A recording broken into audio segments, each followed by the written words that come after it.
Hello, friends, and welcome to the PrepWell podcast. I'm your host, Phil Black.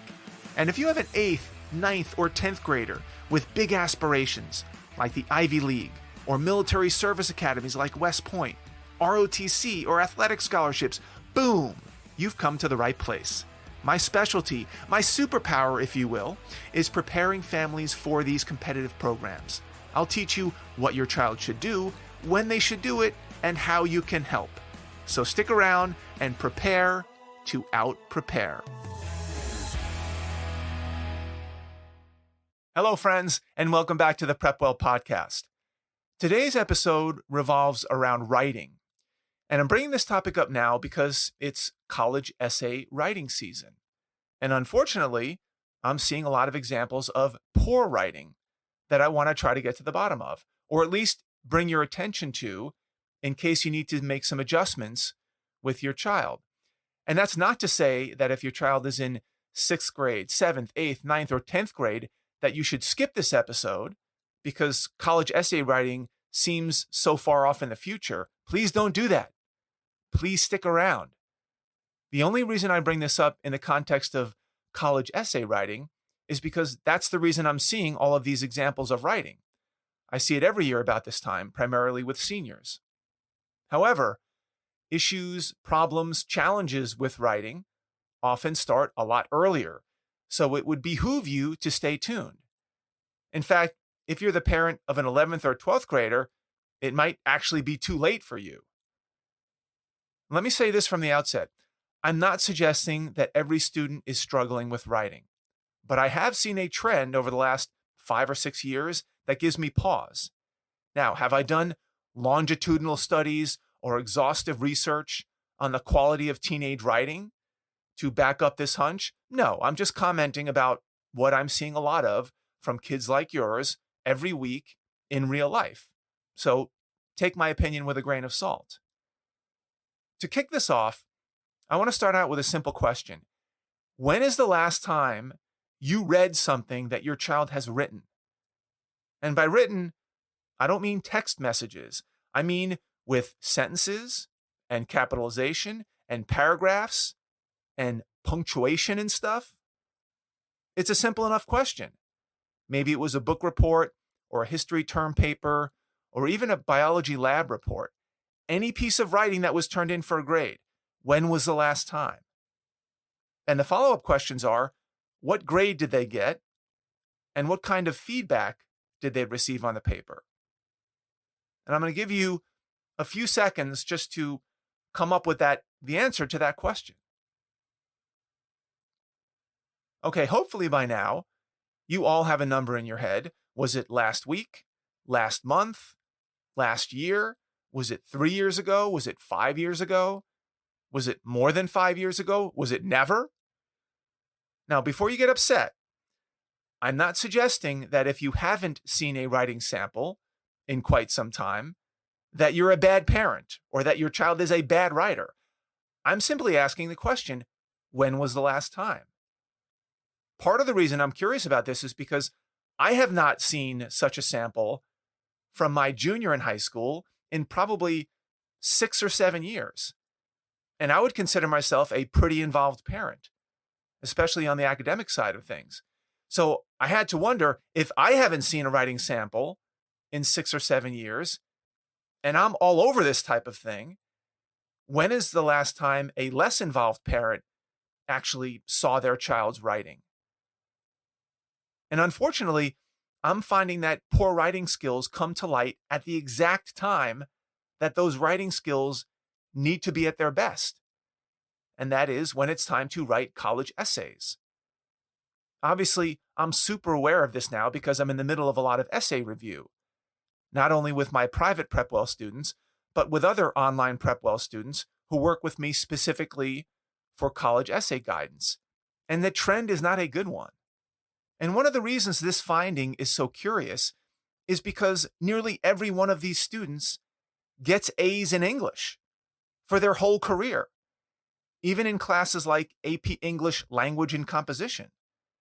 So it stands to reason that parents, including me, wouldn't ask a lot of questions. Why should we? They're getting A's or A's and B's after all, across the board, many of them. Of course, they must be good writers, maybe even great writers. If they weren't, surely I would know by now. Somebody would have tipped me off. I would have seen a B or a C on a paper or in an English class, right? Don't be so sure. You know what happens when we start to assume. From what I've seen over the last few years, getting A's in these classes has almost no bearing on what type of writer the student is. Virtually no correlation. But that's something we'll have to leave for another episode. What I'm trying to drive home here is don't assume your child knows how to write sentences and paragraphs in a clear and coherent way just because you haven't heard from their English teacher or seen bad grades. These two early warning signals seem to be hard to come by these days. So please, don't wait to find out what type of writer your child is until a few weeks before their college essays are due. Is it any wonder why our kids procrastinate so much when they start their college essays? Newsflash, they don't procrastinate because they can't come up with that clever idea. They procrastinate because they're not confident in writing in the English language. Many don't know how to create an outline or have never seen an outline before. Many never even formulate a plan of action before they start writing. Most don't do any research or gather relevant information before they start to type. And I'm not talking about students who come from impoverished neighborhoods with failing schools and unengaged teachers and parents. I'm talking about students from well-to-do neighborhoods who come from reputable public and private high schools and who are getting A's across the board. I can't believe the level of writing from students who you would assume would be above average writers based on their transcript. Does it make sense now why the SAT and ACT got rid of the essay section of their tests? I wonder why that is. Does it make sense now why more and more colleges are doing what Princeton does by requiring a writing sample of a paper that was turned in and graded by a teacher? Why do you think they're doing that? And maybe the next question is, who's to blame? Now, we could spend hours debating who or what is responsible for this abrupt slide, allegedly, in writing quality. But since we only have a few minutes on this podcast, I just want to share a couple quick thoughts. Let's start with good old technology. I don't know about you, but when I wrote a paper in high school, it was in pen and in script and on college-ruled loose-leaf paper. There was no copying and pasting from the internet. There was no collaborating with friends, no Wikipedia, no autospell, no autocorrect. It was just me sitting at my desk, yes, a desk, and writing the paper by hand. And when I got that paper back, it would be handed to me by my teacher who would look me in the eye. There would be a grade at the top of the paper, usually with a circle around it. And the body of the paper had a lot of red markings on it and annotations. Things like good opening, or this transition needs improvement, or poor word choice, or good use of quotations, whatever the teacher may have said. I could hold the paper in my hand, look at it, think about it, digest the feedback before I put it in my backpack. And when I got home and I took my school stuff out of my backpack, my mom might walk over and see that graded paper and pick it up and take a look at it and make a comment or two. We'd discuss it. Maybe she'd congratulate me, and at least she would get a sense of where I am with my writing. When was the last time you had that type of exchange with your child? My guess is that very little of this is happening anymore, and please correct me if I'm wrong. In my experience these days, students type up their papers, which usually means typing nonstop until they hit their word limit. They submit them online to their school's chosen platform or through Turnitin, and a grade appears in a virtual gradebook a few weeks later, and that's it. Boom, it's done. Never to be looked at or heard from again. From what I can tell, and again, I may be wrong, there's limited feedback, limited rewrites, and the quality of the writing doesn't always seem to match with the grade. But yet, everybody seems happy until senior year, when it's time to write 20 college essays that really matter. So really, when was the last time you and your child discussed anything that they've written? When was the last time you helped them with an outline or a thesis statement? When's the last time you've proofread anything that they've written or followed up to see what grade they got on a paper or what the teacher feedback was or whether you thought the grade was appropriate? Again, maybe I'm in the minority here. Maybe I'm making a mountain out of a molehill just because I haven't done this with my own son in years. I've just been assuming that everything is okay. And by the way, I'm not suggesting that there is anything wrong with my son or his writing. He's doing great. That's not the point. My point is that I never even thought to check out how he was doing for years. I also don't want to overgeneralize here. I'm sure this is not happening to every student in every school with every teacher. I know there are students out there who are very capable writers, and there are teachers who spend inordinate time commenting and mentoring and helping students with their writing. And I know that a lot of the feedback today is left by teachers digitally on Google Docs or some other online document app. And I hope this is more prevalent than I'm suggesting. Many of my private PrepWellers over the years, and even today, are very good writers, but others are not. And when I start working with them as sophomores and juniors, I have no idea who is a good and not good writer because they all have the same grades, usually A's. And I'm bringing this topic up now because I want your child to be a good writer by the time they start writing their college essays, typically the summer after their junior year. That's not very far away for a lot of you. You'd be surprised. I don't want your jaw to hit the floor when you see that first draft of their college essay in September of their senior year. That's not a good look for anyone. I want you to be ahead of the curve. I can't tell you how many students I work with on college essays who refuse to show their parents their work, their essays. Now, there could be a few reasons for this. Maybe their parents are overly critical. Maybe they're writing about something that's very personal or private. They don't want to share it with their parents. Or maybe they're embarrassed to show their parents what their writing looks like. Think about it. Writing is a task that requires a lot of thinking and outlining and planning and revising and conceptualizing. How much thinking, planning, outlining, revising, and conceptualizing happens if you're typing an essay or a term paper or a book report in bed on your laptop without a pen or notepad anywhere in sight while listening to music and scrolling on your phone? How exactly does that work? When you write, it often helps if you organize your thoughts in an outline. You jot down notes. You see how certain concepts work or don't work together. You see how you might reorder certain ideas within the paper.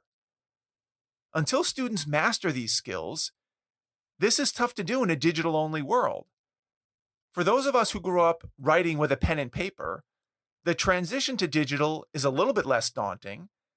But if you don't have those foundational skills to begin with, and digital is all you know, I can't see how that's going to work out all that well.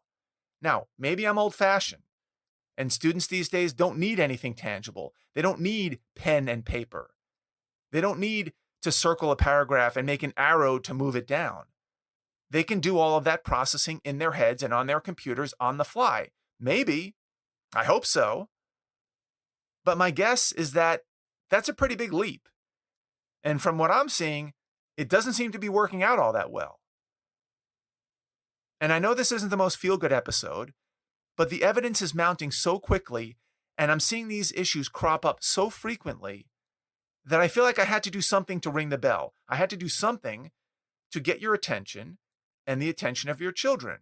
Not all of you, some of you whose kids might fall into this category. So where do we go from here? Let's start with your homework.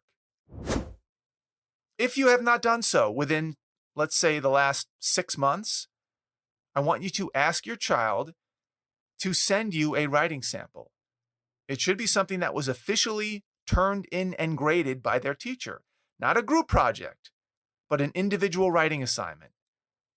If you can pull this off, and don't underestimate how long it'll take for you to get something like this from your child, I want you to read the paper, look at the feedback and the grade, and come to your own conclusion. How was the writing? Did it seem like their writing? What was the grade? Was the grade appropriate for the quality, in your opinion? What was the quality of the feedback, if there was any? And there'll be some percentage of you who will be jumping for joy because the writing looks good, maybe even great. It's on target. It received a good grade, maybe even a great grade, and it was justified. There was helpful feedback. It was grade level appropriate. And the world can now resume spinning on its axis again. You can breathe a sigh of relief. Some percentage of you, on the other hand, might be disappointed with what you see, maybe even shocked. Either the writing was bad, or the grammar was poor, or the spelling was non-existent, or there was no feedback, or the grade was not deserved, or all of the above.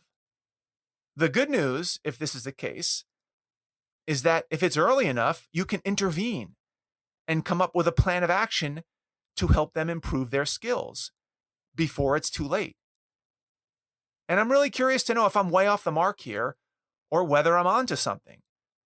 I know this is a tough topic to talk about, and it very well may open up a can of worms that none of us really need in our lives right now. But the alternative is not good either. So please, share with me what happens when you do your homework. Did you succeed in getting a writing sample? Were you surprised? Was it a good surprise or a bad surprise? I'd love to know. That's all I've got for you today, folks. Thank you for tuning in. If you know a parent with a 7th, 8th, 9th, 10th grader, 11th grader, 12th grader, please let them know about this episode. Share it with them. You can do that by finding that small box with the tiny arrow that points up. That's the share button. Click that button. Text your friends the link to this episode with a little note from you recommending that they give it a listen. If you have questions, comments, or an idea for an upcoming episode, please reach out to me by email, DM me on Instagram, check out our blog, Facebook, or LinkedIn. I'd love to hear from you.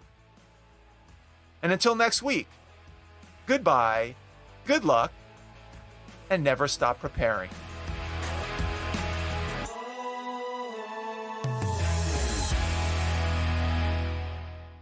This podcast is brought to you by PrepWell Academy.